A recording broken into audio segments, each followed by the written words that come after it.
I wish that I had known then what I know now. I mean, about a life that's interrupted.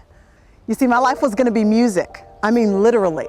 I thought that I would be involved in music somehow, and that was my ambition, my goal, my plan when I was a teenager, and I strove for that in everything that I did. I even auditioned for some nationally known singing groups, and they asked me to come on board.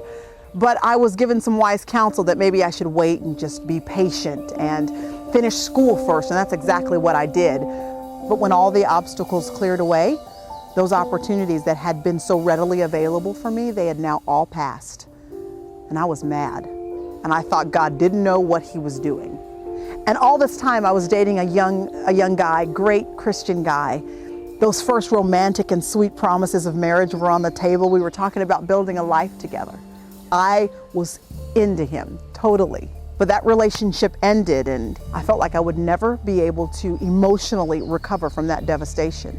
And I even prayed and begged God to restore that relationship. But do you know, more now than anything, I thank God for unanswered prayers. Several years after I did get married, my husband and I found out that we were pregnant with our first baby, and it was unexpected. It was a surprise, but we were excited about it, and we were just settling into the idea and getting used to it when I discovered that I was having a miscarriage. And we were so sad, frustrated with life, frustrated with God. It was a life interruption. We were so disappointed, and we were worried. We were worried because what did this mean for us? Would it mean that I would never be able to have children? Was there something wrong? Were we not going to be able to have the family that we had always dreamed of? Well, that wouldn't be the case, because shortly thereafter, Jackson Von Shirer came to be a part of our lives, our first son. And then Jerry Shirer Jr. came shortly after.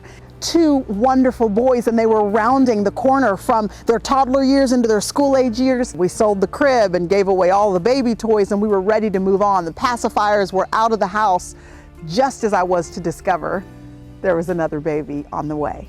Jude Maddox Shirer, our surprise baby. Definitely a gift, but you do know that God's gifts require lifestyle modifications.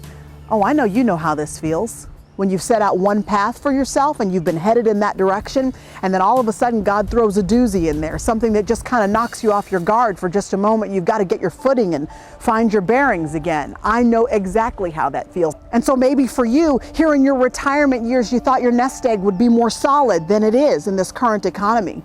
Or it's that child that you've invested so much in, but now as a young adult, they've decided to live in a way that is shocking to you. Or maybe it's that you thought that when you signed up to be a follower of Jesus Christ, it would mean marriage by now, and yet you're still single. Or maybe you were married and thought following Christ and yielding to him in the season of life of marriage would mean a lifelong relationship, and yet your spouse has chosen to bail out on you. How will we respond when life interrupts? When God's will is different than what we originally intended? Because you see, if I had gone into music, I would have missed out on the real ministry God had planned for me. Had I married that first guy, I would have missed out on my husband, Jerry Shirer, a man who is uniquely gifted, not just for me and for our boys, but for the ministry that God has for both of us. How I wish I had known then what God is just helping me now to begin to discover. And I wonder if you know exactly how I feel. Well, I know how you feel, and so does the prophet Jonah. Because you see, he was settled and satisfied with the life that he had always known as a prophet to the nation of Israel. He was cozy and comfortable working among the people that he loved. And he would have left it just that way had a word not come from the Lord, interrupting his path and derailing him onto another course of life. And he did not like it, just like you and I don't like it.